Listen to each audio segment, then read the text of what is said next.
ஜனாதிபதியும் இவரது கூட்டாளிகளும் தூக்கிலிடப்பட வேண்டும். லொஹான் ரத்வத்த கடும் சீற்றம். அனுர அரசில் தொடரும் கடும் வன்முறை. கொழும்பில் வெடித்த பாரிய போராட்டம். அமெரிக்க வரியால் கதிகிழங்கி நிற்கும் இலங்கை அரசு எடுத்துள்ள இறுதி முடிவு. சமஷ்டி அதிகார பகிர்வுக்கு ஒத்துழைப்பு வழங்குங்கள். மோடியிடம் பகிரங்க கோரிக்கை விடுத்த வடக்கு கிழக்கு. சிறைக்கு செல்ல நான் அஞ்சவில்லை. அரசாங்கத்திற்கு நாமலின் கடும் சவால். மோடியிடமிருந்து அனுரவுக்கு பறந்து அவசர கடிதம்.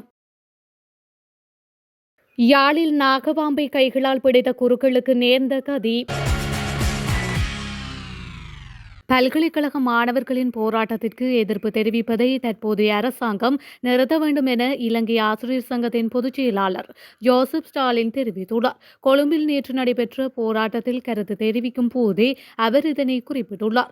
அவர் மேலும் கருத்து தெரிவிக்கையில், அனுர அரசாங்கம் ஆட்சிக்கு வந்து ஜனநாயக ரீதியாக பேசும் சுதந்திரத்தை உறுதிப்படுத்துவதற்காகவே பல்கலைக்கழக மாணவர்கள் போராட்டத்தில் ஈடுபட்ட போது 27 பேரை கைது செய்துள்ளதுடன் இதுவரைக்கும் பல்கலைக்கழக ஒன்றியத்தின் தலைவர் விளக்கமறியலில் வைக்கப்பட்டுள்ளார். இந்த நிலையில் பல்கலைக்கழக மாணவர்களுக்கு பேசும் உரிமை இல்லையா, போராடும் உரிமை இல்லையா? தற்போதைய அரசாங்கத்திற்கு உறுதியாக ஒன்றை சொல்கின்றோம், இந்த அடக்குமுறை நிறுத்தப்பட வேண்டும், இல்லாவிட்டால் நமது போராட்டம் தொடரும் என அவர் மேலும் தெரிவித்துள்ளார்.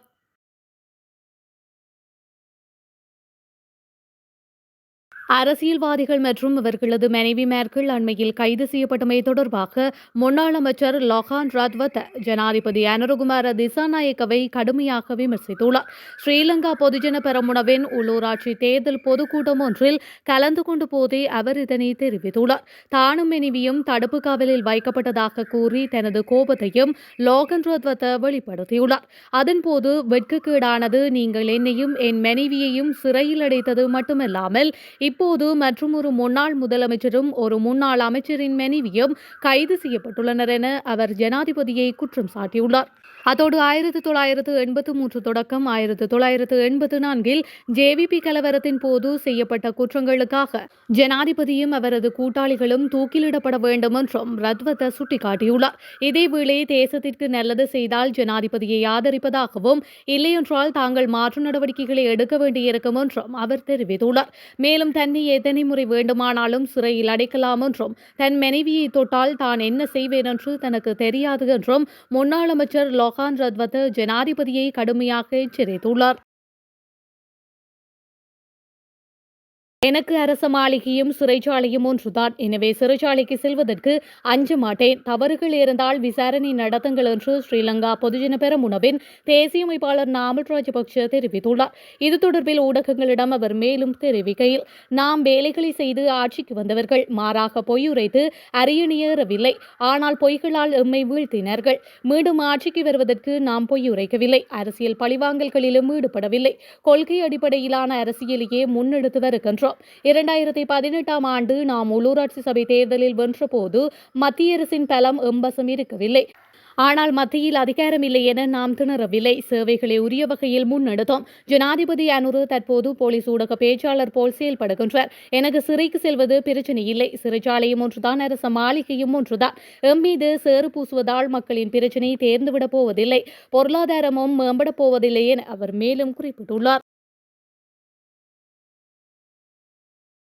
இணைந்த வடக்கு கிழக்கு மாகாணத்துக்கு மீளப்பெற முடியாத சமஷ்டி முறையிலான அதிகார பகிர்வை ஏற்படுத்த பெறுமதிமிக்க ஒத்துழைப்பை வழங்குமாறு வடக்கு கிழக்கு ஒருங்கிணைப்பு குழு கோரிக்கை விடுத்துள்ளது. யாழ்ப்பாணத்தில் நேற்று ஊடக சந்திப்பொன்றை முன்னெடுத்த குறித்த அமைப்பினர் இந்திய பிரதமர் நரேந்திர மோடியிடம் குறித்த கோரிக்கையை முன்வைத்துள்ளனர். இதுகுறித்து அவர்கள் மேலும் தெரிவிக்கையில், 2025 சித்திரை மாதம் 3ஆம் திகதியாகிய இன்று இலங்கையின் வடக்கு கிழக்கு மாகாணங்களின் 8 மாவட்டங்களிலும் இயங்கும் சிவில் அமைப்புகளின் வலைப்பின்னலான வடக்கு கிழக்கு ஒருங்கிணைப்பு குழு ஆகிய நாம் இந்திய பிரதமர் நரேந்திர மோடி அவர்களிடம் இலங்கையின் நீண்டகால தேசிய பிரச்சினையை நிரந்தரமாக தீர்ப்பதற்கு இந்திய அரசின் பெறுமதிமிக்க ஒத்துழைப்பை வழங்குமாறு பகிரங்கமாக வேண்டுகோள் விடுக்கின்றோம். ஒரு நட்பான அயல்நாடு எனும் வகையில் இலங்கையின் நெருக்கடி காலங்களில் இந்தியா எப்போதும் உதவிக்கு வந்தது. 2022 ஆண்டு இலங்கை எதிர்கொண்ட பொருளாதார நெருக்கடியின் போது இந்தியா வழங்கிய வழங்கிய மாபெரும் பங்களிப்பை நாம் எப்போதும் நன்றியுடன் நினைவிற்கொண்டுள்ளோம்.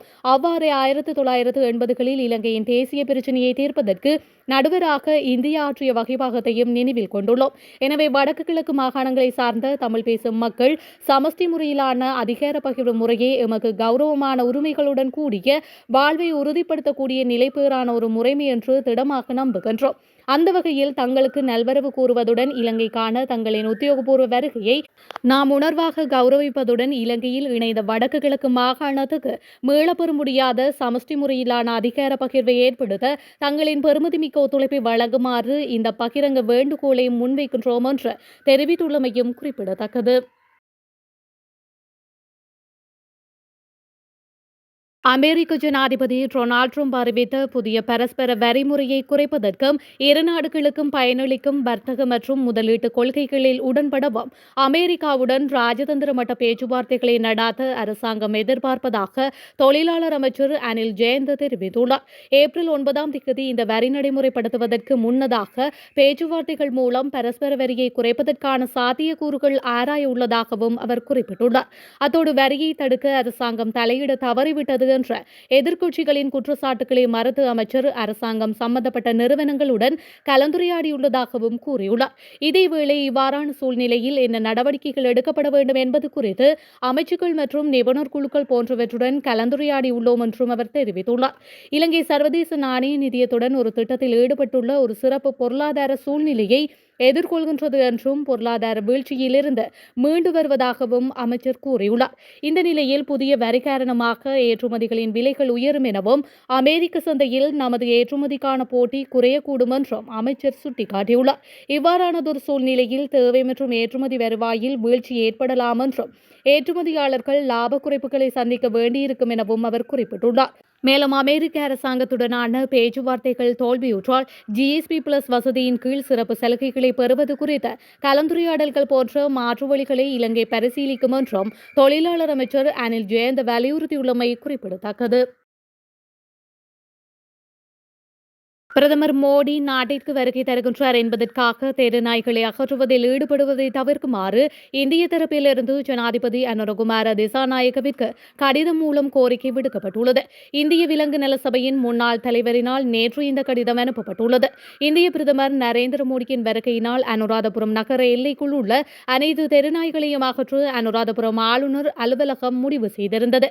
இதன்போது கொழும்பில் உள்ள இந்திய உயர்ஸ்தானிகர் ஆலயம் முன்பாக பல விலங்கு ஆர்வலர்கள் கலந்து கொண்டு பதாகைகளை ஏந்தி நேற்று போராட்டத்தில் ஈடுபட்டிருந்தனர்.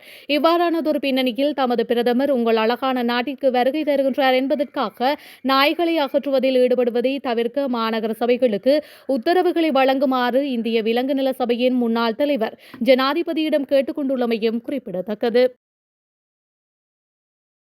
குருக்கள் ஒருவர் நாகபாம்பினை கைகளால் பிடித்த போது அந்த பாம்பு தீண்டி உயிரிழந்துள்ளார். இதன்போது புத்தூர் சிவன் கோவில் வீதியைச் சேர்ந்த கணேச குருக்கள் கௌரிதாசன் என்பவரே இவ்வாறு உயிரிழந்துள்ளார். இச்சம்பவம் குறித்து மேலும் தெரிய வருகையில் குறித்த குருக்கள் அராளி பகுதியில் உள்ள வாளையம்மன் கோவிலில் பூசை செய்து வந்துள்ளார். கடந்த 31 இரவு பூஜையை முடித்துவிட்டு கோவிலுக்கு அருகேயுள்ள வீட்டிற்கு சென்று முற்றத்தில் இருந்துள்ளார். இதன்போது அங்கு வலையில் சிக்கியிருந்த நாகபாம்பை கைகளால் பிடித்துள்ளார். இதன்போது பாம்பு வரை தீண்டியது. அவர்களின் வற்புறுத்தலினால் 1 அதிகாலை 1 மணியளவில் வைத்தியசாலைக்கு கொண்டு செல்லப்பட்டார். வைத்தியசாலையில் சிகிச்சை பெற்று வந்த அவர் சிகிச்சை பலனின்றி நேற்றைய தினம் உயிரிழந்துள்ளார். அவரது சடலம் மீதான மரண விசாரணைகளை திடீர் மரண விசாரணை அதிகாரி ஜெயபாலசிங்கம் மேற்கொண்டமையும் குறிப்பிடத்தக்கது.